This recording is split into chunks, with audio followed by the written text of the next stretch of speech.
So we are in Jocotillo, which is a small rural community about 45 minutes outside of the capital of Guatemala, Guatemala City.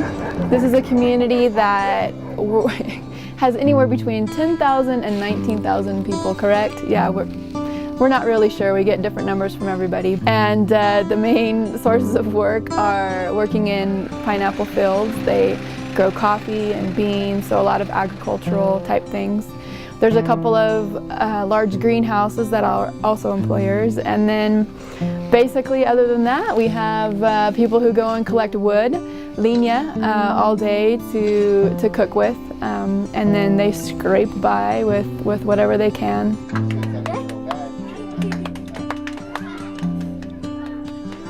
Many people in the community live off of tortillas. The tortilla here is made out of corn, and it's thicker than the Mexican corn. Beans, rice soups, they call caldos. And so women typically are home all day, cooking, cleaning, looking after the kids. Yeah, and many of these families have 6 to 8 kids, and it's a tin shack that, you know, doesn't have any concrete floor or tile. Carpet's not even thought of. It's not even close to an option. And this is where they live. You know, they share. Some of the kids sleep on the bed. Most of them are on the floor.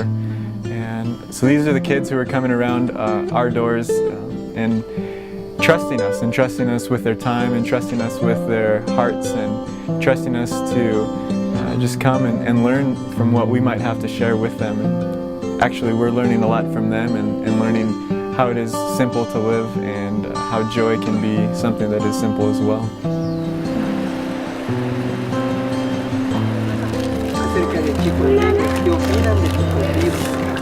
Chicos Vivos started with one family, which was made up of about 7 families, but there was about 15 kids that would come around us every week when Edwin and I would go visit this family in particular. And so we just started saying, man, there's probably a lot more families with 15 kids around. So we said, let's invite them and see what happens. And so one day we went and passed out some bananas and invited kids to our first Chicos Vivos program. And lo and behold, way more kids than expected. Probably around 70 kids just showed up. And today there's more and more kids coming. Sometimes we have close to around 200 kids who come with their moms. Our whole goal and vision and desire for Chicos Vivos is to value kids in a way that maybe they're not able to be valued at home, because there's so many kids. We want to celebrate them. We want to celebrate their birthday. We try to value each one as being special in the eyes of God. Edwin and Irma are co-leaders for Chicos Vivos and a lot of what we do in Jocotillo. They not only lead a lot of the teaching, but they're cooking.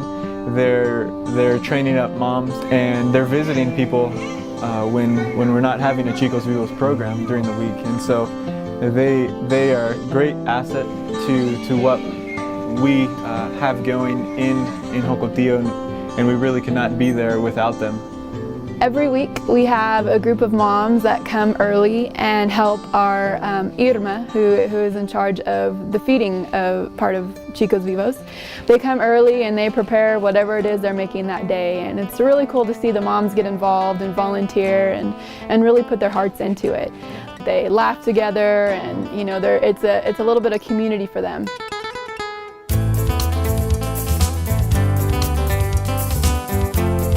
Along with the meal, we serve a hot drink. Here it's called an atole, and it's full of nutrients, full of vitamins, full of things that the kids are lacking in their everyday diet. It's a special kind of drink.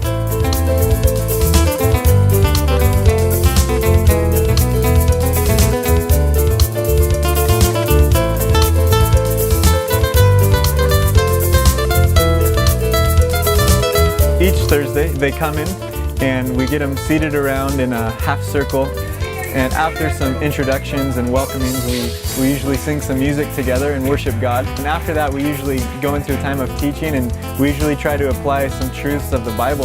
And so after a great time of trying to honor Christ and point towards Him and help kids know who Jesus is in their everyday lives, we have the kids go wash their hands. We serve them a balanced meal that's going to give them something more than what they're getting inside their homes every day. And so that can range from a lot of different things, but we try to keep that consistent and healthy for them. We have a great time with these kids every Thursday afternoon at 4 o'clock. So Edwin and Irma are both certified teachers in Guatemala. They both have a U.S. education, and they have decided to respond to a call in their hearts to not pursue a higher paying job, but to come and sacrifice a lot to love and to care for kids.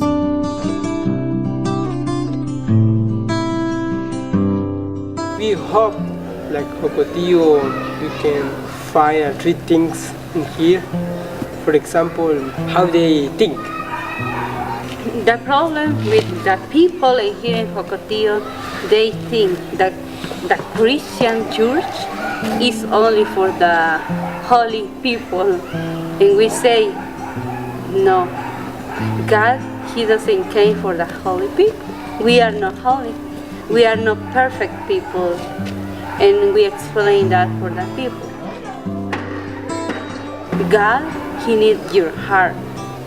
For Him, doesn't matter if your clothes you have a hole in your clothes, but if your heart is for God, is the more important for Him. So yeah, another one is the leadership. The leaderships here is a little bit difficult too, because this culture, they are shy. They don't want to participate.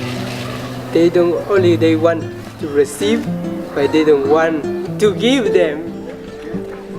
So the things that we need here in Jocotillo is food for the family, clothes for the kids, shoes and clinic. Yeah, medical things, we need that for them, because we want like God, He wanna change completely this city. He wanna give like a good base in here, and after He can change the people, how they think, how they can give their times to God. People walking by, very seldom they say hi. They don't know how wonderful you are. But if they only knew all the things that you've been through, if only they could see your heart. We really know that what we're doing in Jocotillo isn't just a good thing for Jocotillo, but these kids in Las Mercedes need hope, need love, need value. Las Mercedes is a community that's about half a mile away from the bottom of Jocotillo. To get there, you've got to turn onto the dirt roads, past the brothels where maybe some of the girls from Las Mercedes are earning some of their food money, unfortunately, and you've got to go down a big ravine and drive into an old finca, which is a farm. And here's a community where people don't have land rights yet. There's no running water. Electricity is hard to pay for, and so many don't have it. There's not a local school.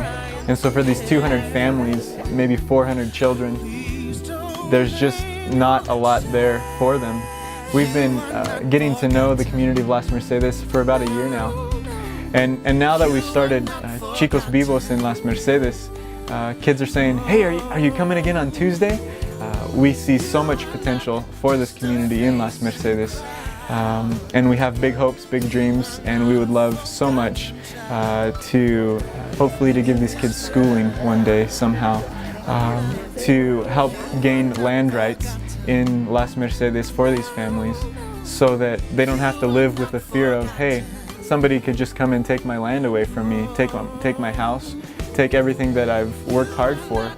And we're close to getting 25 of those families their land rights. As well, we're working with the community to get a community center, which we hope could turn into a Chicos Vivos location.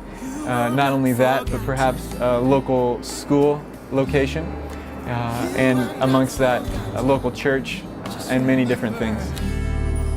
You are not forgotten. Everything is possible when we want and when we give the space to God.